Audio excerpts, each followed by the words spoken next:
Welcome back. This is our second video presentation on limits to the use of debt. In our previous presentation, we talked about CVS. Well, now we're considering its competitor, Walgreens. In the previous example, we took the example of CVS, which had borrowed some money. It had borrowed about $73 billion. And we tried to work out what would have been the value of CVS as an enterprise and equity value if CVS hadn't borrowed any money. And we worked out that the incremental benefit of taking on debt was about $14 billion. There was approximately $15 billion worth of tax benefits from taking on $20 billion of debt finance, but that comes at a cost.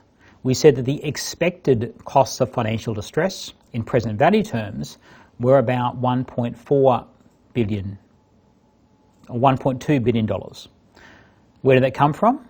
The assumptions in that example was that there was a 6% chance of becoming financially distressed and a $20 billion loss in the event of distress, and that became an expected loss from financial distress. Importantly, that was already a present value number. It wasn't an annual cash flow, it was already a present value computation. Well, now we're going to consider Walgreens. The question is, would you change Walgreens' capital structure?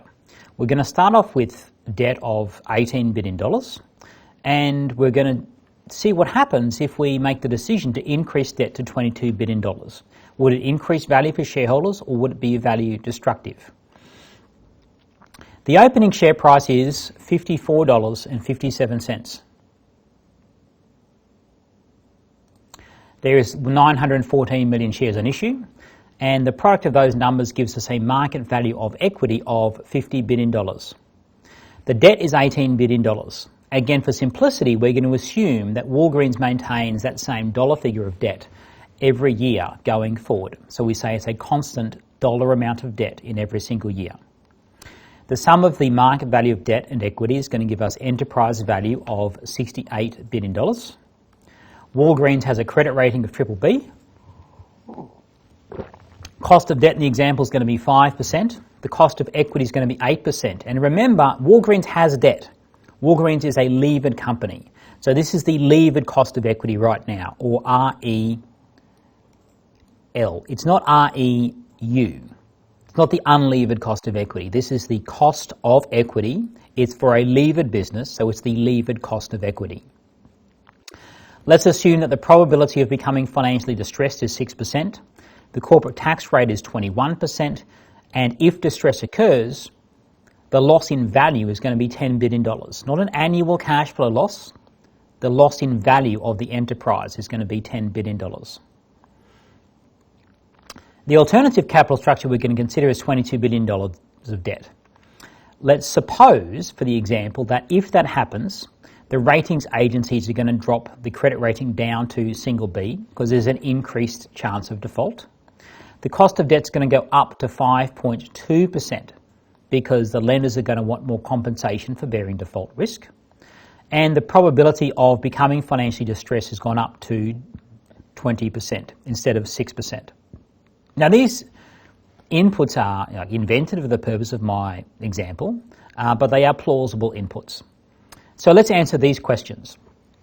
Under the current capital structure of $18 billion of debt, and the alternative capital structure of $22 billion of debt, what is the present value of the tax benefits of debt finance? What is the expected costs of financial distress? And what would be the enterprise value of Walgreens?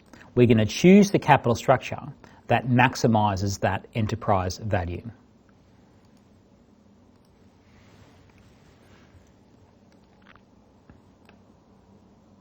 Well, let's work through these computations. In the middle, you've got the current situation. Debt of $18 billion, enterprise value of $67.9 billion, leaving equity of $49.9 billion. At present, the tax benefits of debt is $3.8 billion, which is the amount of debt times the corporate tax rate.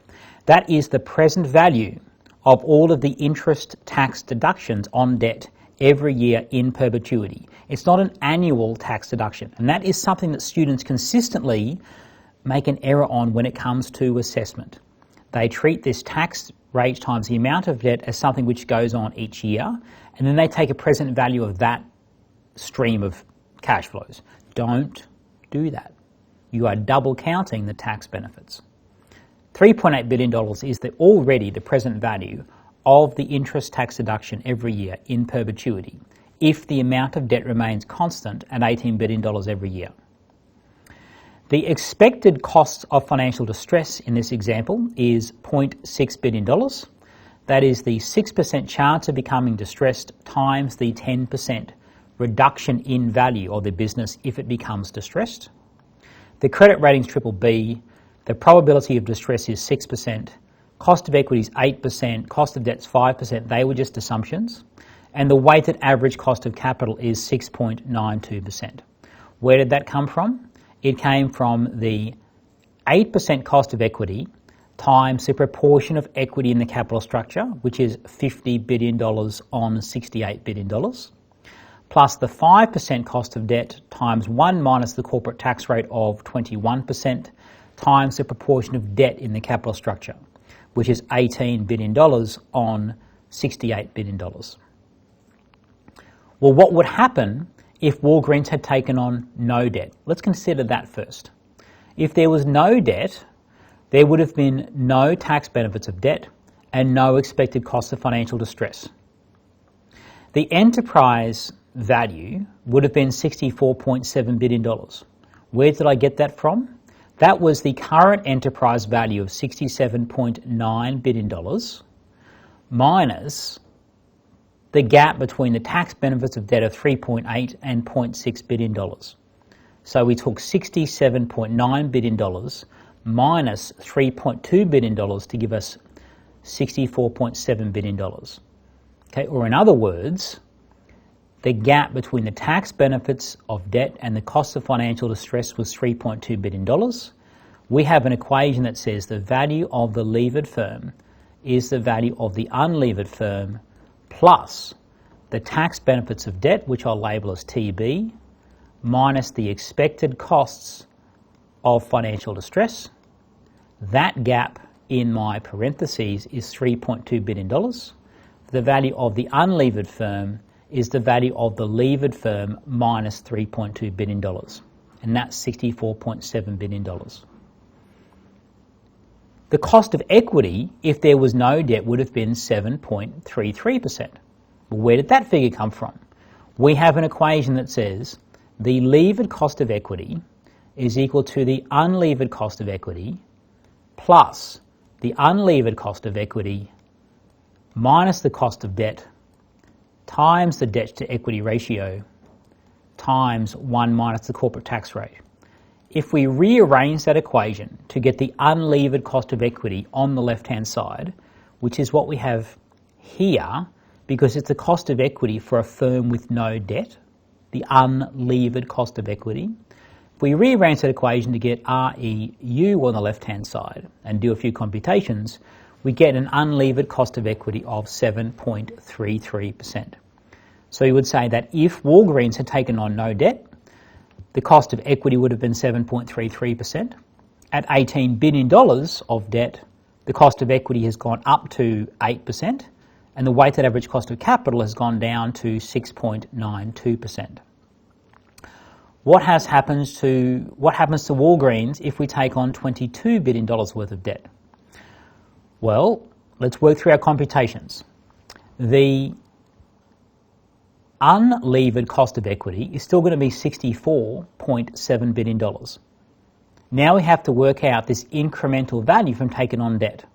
At $22 billion of debt, we're going to have $4.6 billion of tax benefits. That's the amount of debt times the corporate tax rate. The expected costs of financial distress are $10 billion times a 20% chance of becoming distressed, or $2 billion. So our enterprise value is the $64.7 billion of the unlevered enterprise value plus $2.6 billion as the gap between the tax benefits of debt and the expected cost of financial distress. So you can see that at $22 billion, Walgreens has lowered its enterprise value again. If Walgreens took on no debt, enterprise value would have been $64.7 billion. If it took on $18 billion of debt, enterprise value would have gone up to $67.9 billion. But at even higher levels of debt, things start to deteriorate. Yes, there's extra tax benefits to the tune of $0.8 billion, but that's offset by extra expected costs of financial distress of $1.4 billion. So now this is value destructive. The cost of equity increases to 8.15%. Well, where does that come from? It comes from this equation here. The unlevered cost of equity is 7.33%. The cost of debt's 5.2%. The debt to equity ratio we're going to get from $22 billion relative to 71.1. That shouldn't be $71.1 billion. That's not correct. Apologies for that. It should be 67.3 minus $22 billion, which is $47.3 billion. And the corporate tax rate is 21%. You put those inputs into that equation, you're going to get 8.15% for the cost of equity with leverage, and that's going to flow through to a weighted average cost of capital of 6.83%. So the weighted average cost of capital has still come down, but what's not factored into that weighted average cost of capital is that expected cost of financial distress. So our lower discount rate is being offset by a reduction in the cash flows. The cash flows have come down because customers, employees, and executives start behaving in suboptimal ways. So even though we're getting these extra tax benefits, there's lower cash flows, and that has flowed through to the cost of financial distress of $10 billion, and that flows through to the expected costs of financial distress of $2 billion. So that's our trade-off theory, illustrated with CVS and Walgreens. And if you were doing that, in reality, you would consider many alternative capital structure choices. You wouldn't just consider no dollars of debt, or $22 billion of debt, or $18 billion of debt for Walgreens. Maybe you would consider half a dozen different capital structure choices, and you would identify the choice that maximizes the value of Walgreens. Is there evidence that supports this theory as an idea? Is this what actually happens in practice? It appears to, because there are very strong industry trends with regards to capital structure, and we've been working through some of those in our examples. We will see that mining companies have about average debt, typically about 30% debt to 70% equity. We see that utilities typically have about 50% debt and 50% equity. You see that technology companies typically have about 10% debt and 90% equity.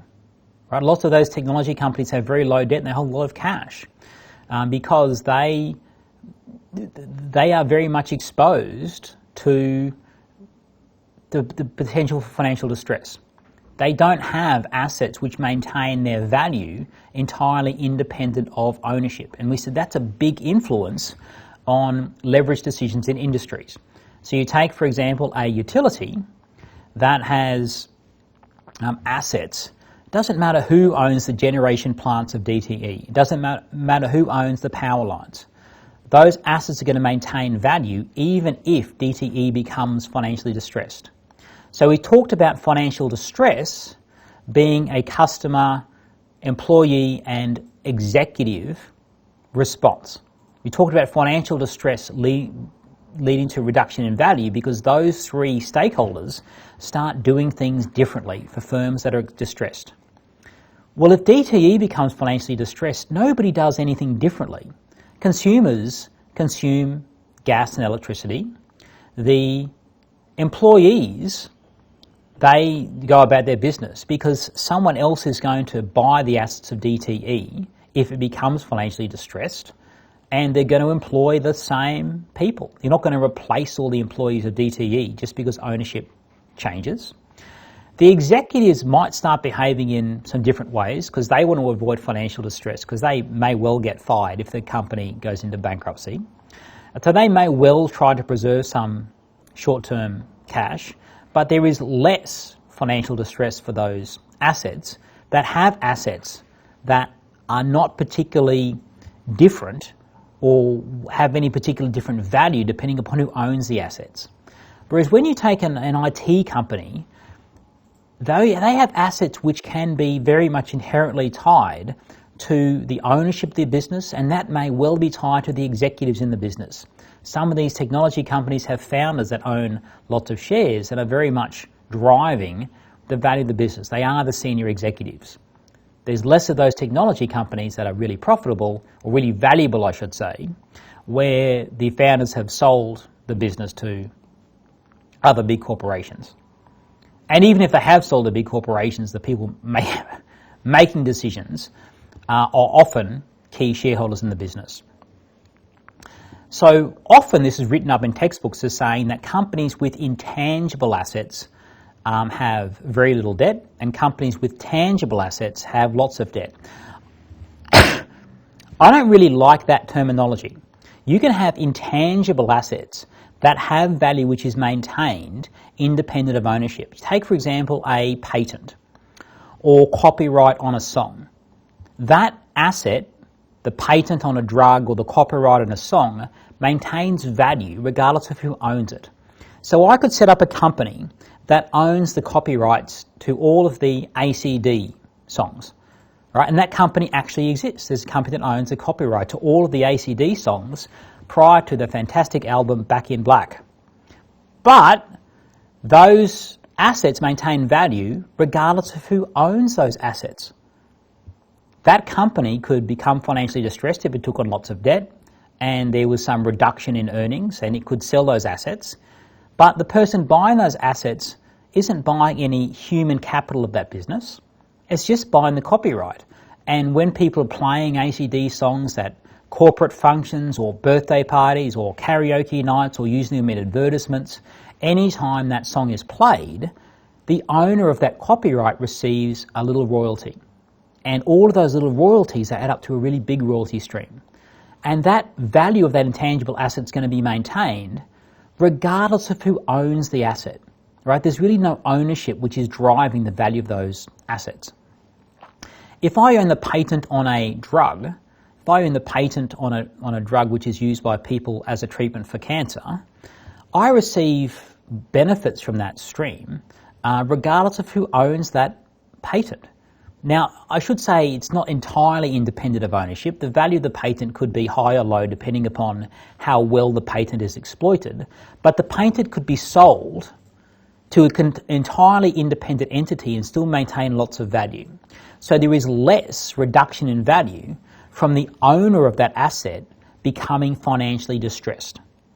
Right? In contrast, if I am the founder of a technology company and I've got this great idea for how we can develop a new business, and I take on lots of debt, and it turns out that in the early years cash flows aren't as high as I would anticipate because there's less demand for that technology.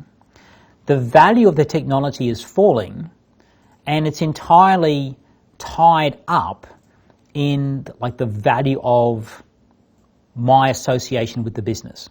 If consumers don't like that technology, if it doesn't provide the benefits they would hope at a reasonable price, there's nothing for the lenders to sell in the event the business becomes financially distressed. So the key point in when you're taking on leverage, in terms of which industries take on high leverage and which industries take on low leverage, is you ask the question, if this business becomes financially distressed, what can the lenders sell to another party which is going to be independent of the ownership of the business? You can sell the electricity generation plant. You can sell the power lines. You can sell the copyright on the AC/DC songs. You can sell the patent on a drug. Those things can be sold and maintain value independent of whether the owner is financially distressed or not. People play AC/DC songs regardless of whether the owner of that business is financially distressed. People switch on their gas and electricity regardless of whether that business is financially distressed or not. People buy their drugs to assist in their cancer treatment regardless of whether the owner of that drug is financially distressed or not. So those types of businesses can take on lots of leverage. In contrast, if the value of the business is tied up in some asset which loses lots of value in the situation when it becomes financially distressed, those types of businesses have low leverage because there's nothing for the lender to sell in the event that the business becomes financially distressed. So financially distressed businesses where they don't have much to sell in the event of distress, they have low levels of debt. And this industry-specific leverage outcome is entirely consistent with this trade-off theory. Companies that have assets that can be sold in the event of distress take on lots of debt to get tax benefits. Companies, and there is a low expected cost of financial distress.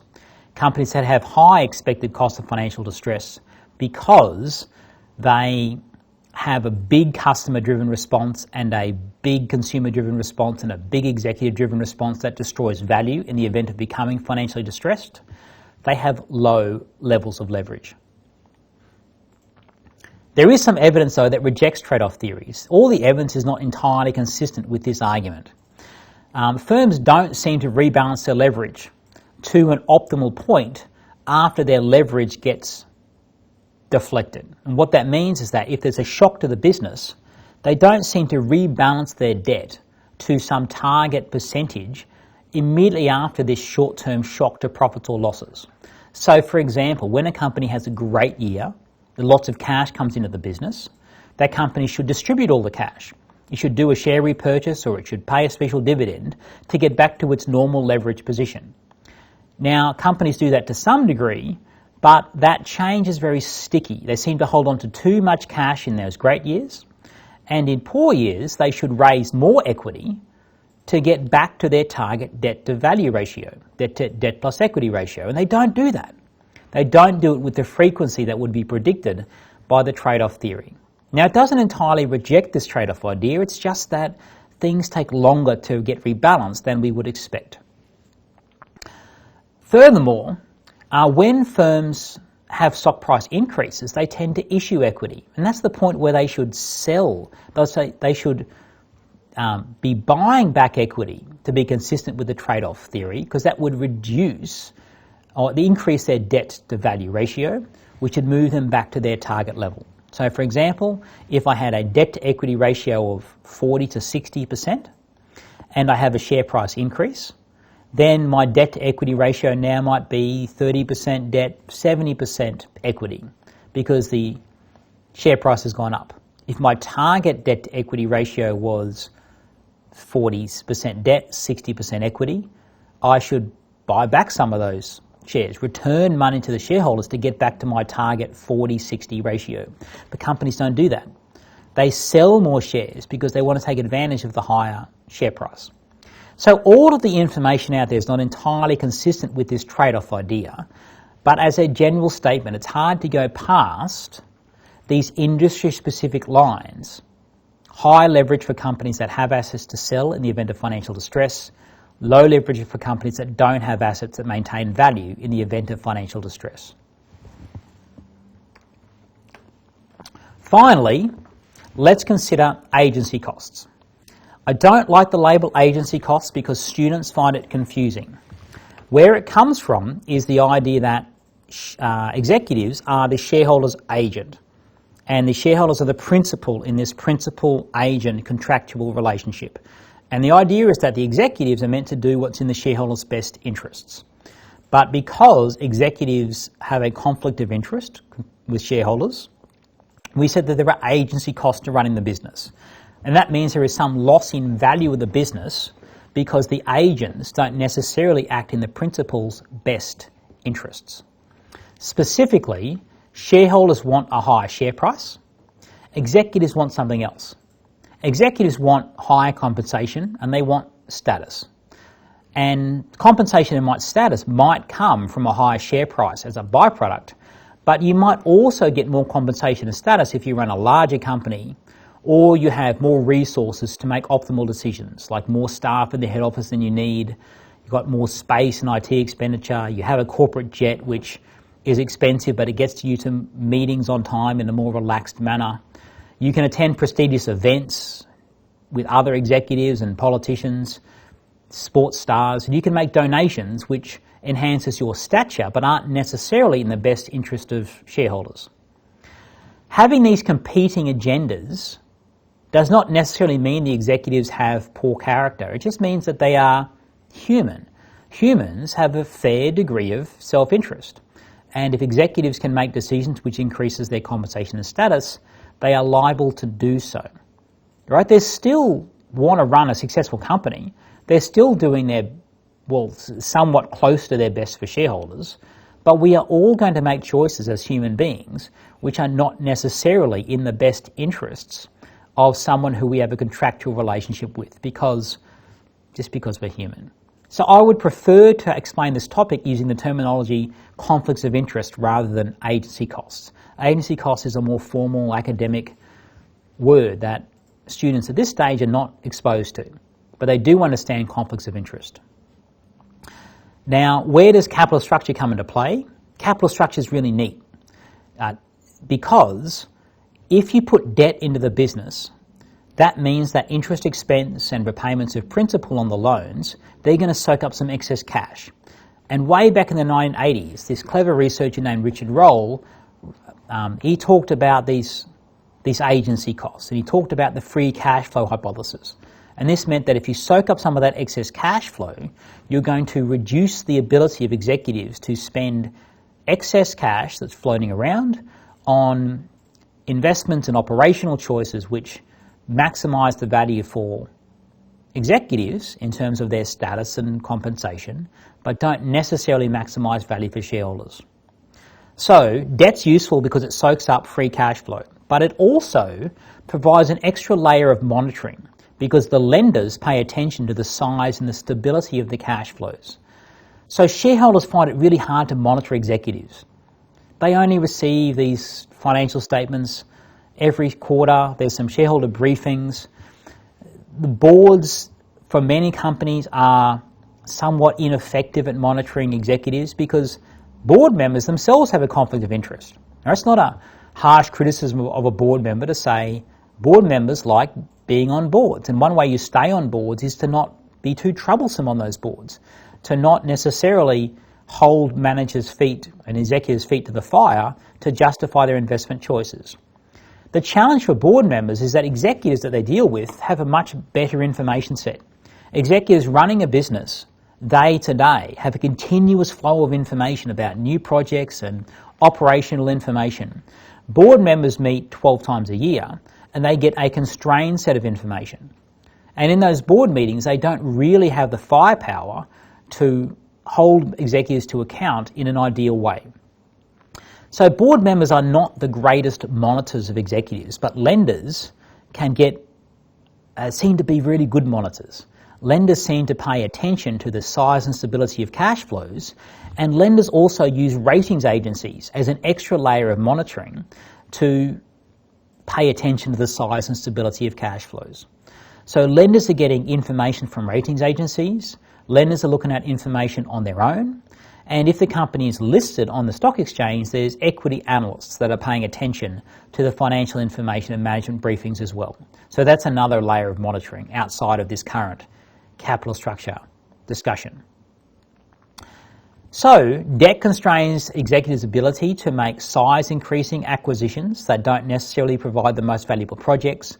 It constrains executives' perquisite consumption of a bigger head office and a corporate jet. It provides more monitoring via direct attention and ratings agencies, and it encourages executives to take on prudent risk management strategies. So when you have debt, executives might think carefully about, how do I mitigate the chance of becoming financially distressed? Should I enter into some hedging arrangements to mitigate my risk exposure here as the company? So it encourages a more careful consideration of risk and expected return. So in short, we like putting in debt because it reduces the potential decisions of executives that increase their compensation and status at the expense of shareholder value. You could say that debt constrains the negative aspects of some executives. But there is a downside to this. There is a conflict of interest between lenders and shareholder interests. So shareholders and lenders have competing agendas.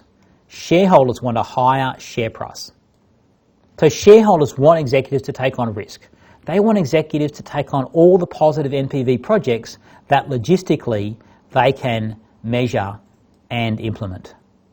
Lenders don't want that. What lenders want is for executives to take on only enough positive NPV projects to repay the debt. They don't want risky bets. They want really safe bets.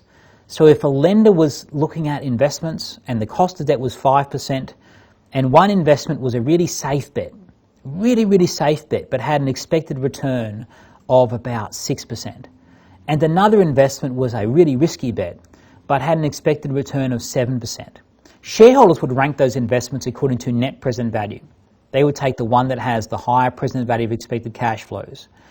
But lenders would take the one that has the low return, but's really safe. Because all lenders care about is the probability that they get paid back.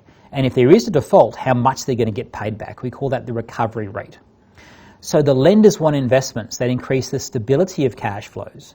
They don't care about high growth, risky projects, because shareholders benefit from that upside potential. And the board and the executives, they're meant to act in the interests of shareholders and not the lenders. But when you take on debt, it means that you are going to constrain the ability of executives to take on risky, positive net present value projects, because executives then become concerned about default. And if they default, especially if it's a bankruptcy situation, that's going to trigger an event which places the assets in the hands of the lenders. And this means that putting in debt means that a good executive could be too constrained. A good executive might reject a positive net present value project if it increased the risk of the business becoming financially distressed. So you might end up with a lower value from the business compared to in the no debt situation. Remember what's going to happen with executives. Executives are evaluated on a short number of outcomes.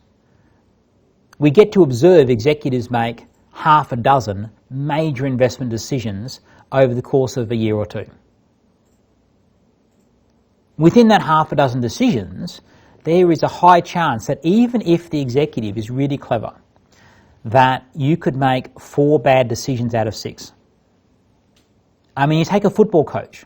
Look at the win-loss record of a football coach. Suppose that a good football coach in the NFL could win 60% of games. If you win 60% of games in the NFL over a 20-year career, you will be rated as a very good football coach. But if you have your first 6 games and you lose 4 or 5 of those first 6 games, and you only evaluate on those first 6 games, you could be classified as a very low quality NFL coach. Well, that's kind of how executives get evaluated when they take on the helm of a new company. Shareholders and board members, they're looking for a win-loss ratio. They're looking at good decisions and bad decisions. And if we evaluate executives on these outcomes and not on the average from 100 or 1,000 decisions, so we can see how well they perform on average, that executive could get fired before we know whether the executive is actually a good or bad decision maker.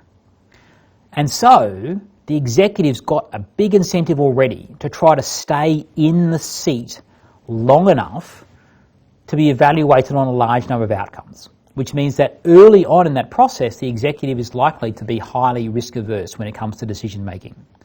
Now, when you put debt into the capital structure, you exacerbate that risk aversion, because there's more chance of a financial distress event happening as a result of one of these decisions.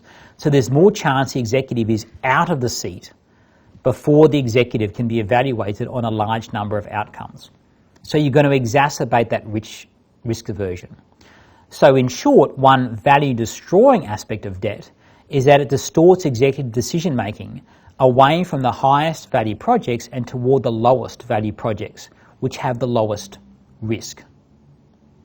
So let's consider these 2 aspects of conflict of interest together. We said we like debt because it reduces the potential destruction in value from executives who want to increase their compensation and status by taking on projects which are not necessarily the highest value projects, but which increase the size of the business. We like debt because it reduces the potential for executives to expand the head office or fly too much on the corporate jet, these value-destroying decisions. So in effect, taking on debt's great because we constrain the investment decision making of bad executives. Problem is that when you take on debt, you also constrain the investment decision of good executives, because you have good executives who might want to take on all the positive NPV projects, but they also recognise that they are in a really risky position. If they happen to make a few bad investments early in their career could have a very short and unprofitable life to it. So they want to stay in their executive seat for a long time. The more you take on debt, the more you exacerbate this potential for the executive to take on only really safe bets and possibly reject higher valued projects. So the negative aspect of debt is that you lower the potential value you could create through the decisions of good executives. And the problem is, at the outset, I don't know whether I've got a good executive or a bad executive. So I want to take on some debt to constrain the potential decision making of a bad executive, but I don't want to take on too much debt to constrain the decision making of a good executive. Now, this aspect of capital structure choice, I don't think we're going to measure. In fact, I haven't seen anyone measure it. However, maybe someone has measured it and I just haven't seen it. Doesn't mean it doesn't exist. But it does expand our equation. And this equation at an intuitive level is something which is considered by executives and board members and other people who ultimately make the decision on capital structure. We have an equation that says the value of the firm with debt, or the value of the levered firm, is the value of the firm without debt, or the value of the unlevered firm, plus the present value of the tax benefits from borrowing, minus the present value of the expected cost of financial distress. And that we have quantified. The framework that I showed you with a couple of examples is exactly the framework that you can use to measure the optimal capital structure. This non-quantitative aspect, or maybe it's quantitative if someone else has done it that I haven't seen, is that we want to measure the value of the constraints which lessen the ability of executives to take on negative net present value projects, minus the value destruction we get from limiting the ability of some executives to take on positive net present value projects. So this is often talked about in corporate finance as balance sheet flexibility. You want to have enough flexibility in the balance sheet to invest in good projects when they come up, but you also want to have enough debt in the balance sheet. You want to constrain the balance sheet enough so there isn't lots of excess cash flow just floating around that a self-interested executive could spend on things which increase the compensation of status for that self-interested executive. So there's just intuition in this third part. We're not going to quantify it, maybe someone has, but it is a relevant intuition and a qualitative aspect of capital structure decision making. Finally, on capital structure, we're going to mention the pecking order theory, but we're only going to mention it briefly. The pecking order theory says this trade-off idea isn't true. The pecking order theory says that I don't believe that companies actually consider the trade-off between tax benefits and expected cost of financial distress, and I don't believe that companies consider this trade-off between constraining decision-making of good and bad executives. The pecking order theory says companies raise money for new projects in the following way. They use internal financing if they've got it, that is cash from their existing operations. If that internal financing isn't sufficient, they go to the debt markets. They borrow money to make investments, and when they can't borrow anymore because the lender says we've taken on enough risk, they issue equity. The intuition between this pecking order idea of how companies finance their investments is that investors are really concerned about asymmetric information. Asymmetric information just means an economic information gap. So there's a gap between the information that the executives have and the information that shareholders in the marketplace have.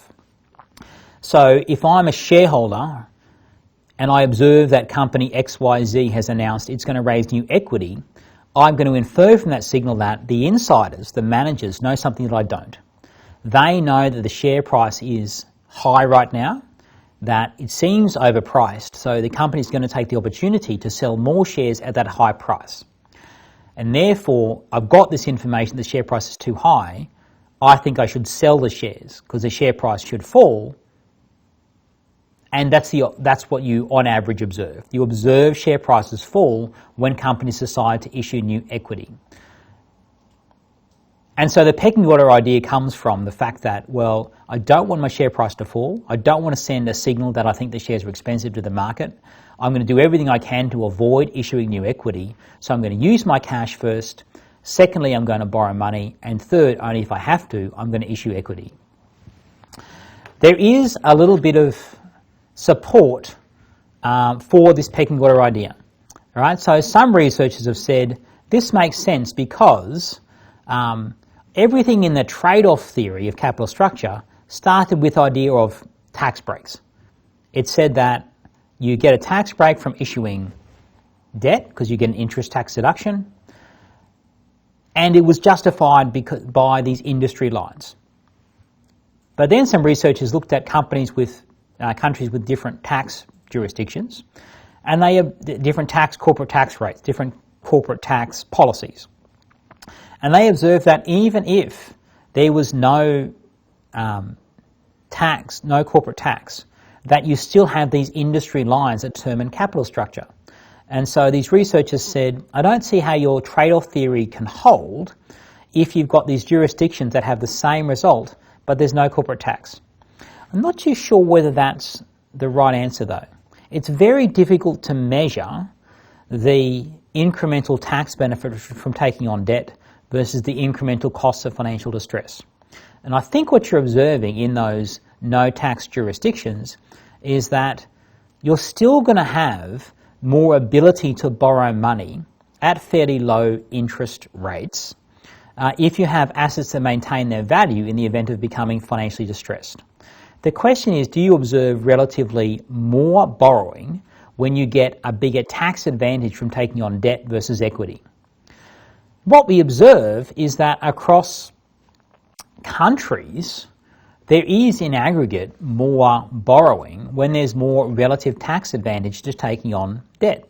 So in the US, because dividends up until recently were taxed at a fairly high rate and they were exposed to double taxation. First there's corporate taxes and then there's personal taxes when the dividends are paid. We observe in the US that there's more incentive to take on debt amongst companies. And if you compare the capital structure and the distribution choices across countries with different corporate tax regimes, some of which favour debt more than equity than others, you observe that countries that have tax policies that favour debt, so more tax deductions for interest and more tax penalties for paying dividends to shareholders, in aggregate those companies in those countries have more debt because it's more tax effective. So I'm an advocate of the trade-off theory of capital structure, even though there is some evidence that, well, you seem to get the same answers or very similar answers in companies that have low or zero corporate taxes. The implications of the pecking order theory is that there's no target amount of leverage. Companies don't target a particular capital structure. Well, companies do target particular capital structures. If you ask them, they will tell you, for example, their capital structure target is within a range of 20 to 40%, for example. According to the pecking order theory, profitable firms, that is firms which are generating lots of cash, they use less debt to finance their business because they are able to finance their expansion with internally generated cash flows. That is true. That is consistent with the data. And according to the pecking order theory, firms use like financial slack. Companies accumulate cash to finance their future projects. That is also true. There are some tech companies out there with lots of cash, but I'm not sure whether that's optimal. I'm not sure whether that is a result of the pecking order theory and this problem of information asymmetry, or whether it just represents another conflict of interest between shareholders and executives. I think it's just a conflict of interest. I think that they are retaining cash because it makes life easier as the executive to have lots of cash, because it makes it easier to weather a financial downturn. you can take advantage of new investment opportunities very quickly. You don't have to make hard decisions about reducing costs or potentially issuing new equity when the downturn occurs. That doesn't necessarily mean the shareholders are better off, because the cash is sitting there in the corporate bank account when shareholders could use it for their own purposes. So these implications, the second two seem realistic in practice, that's consistent with the evidence, but this first one is not consistent with the evidence. There is a target amount of leverage amongst most corporations, and companies don't just issue equity as a last resort. Lots of companies do issue equity as well as issuing debt before they've exhausted all their possible debt options. What do we observe for capital structure in practice? Most companies have a low debt-to-equity ratio. It's typically in the United States about 30% debt, 70% equity on a market value basis. Several firms don't use debt.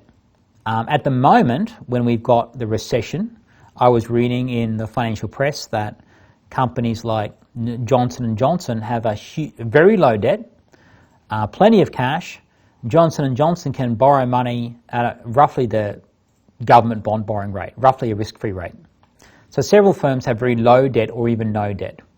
Different industries, though, have different capital structure. There is very clear industry lines for capital structure. And most companies have target debt-to-equity ratios depending upon the companies that can take advantage of tax shields on interest. So to get the interest tax deduction, you've got to be profitable. If you're loss-making because you've got high depreciation charges already or high operational costs, those companies have lower debt because there's no tax advantage, because they're not going to get an interest tax deduction until much later. The types of assets are important. I don't like using the term tangible assets. I like to use the term assets that have value which is maintained independent of ownership, like patents, electricity generation assets, electricity power lines, copyright. They maintain value independent of ownership, even though they're not necessarily tangible.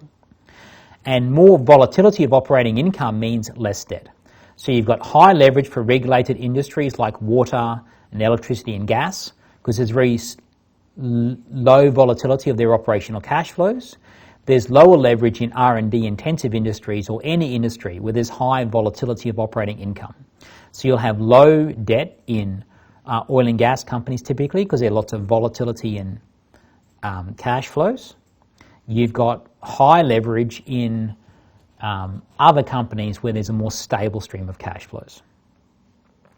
This figure is from a survey that Graham and Harvey reported in 2001.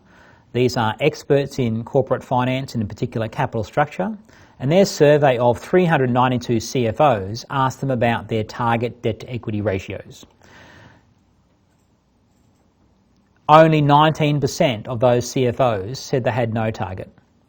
10% had a very strict target, 44% had a somewhat tight target or a very strict target, and 37% had what they call a flexible target. So roughly half have a reasonably constrained target debt-to-equity ratio. About 2 out of every 5 have a bigger range, a more flexible target, and about a fifth of the sample don't care. They just are probably doing investments in a manner somewhat consistent with the pecking order theory, using their cash if they've got it, borrowing money if they run out of cash, issuing shares if they have exhausted their borrowing capacity. So, ladies and gentlemen, that is our presentation on limits to the use of debt. We will wrap up our discussion of financing and distribution choices with a discussion of dividend policy in our final video presentation. I look forward to it.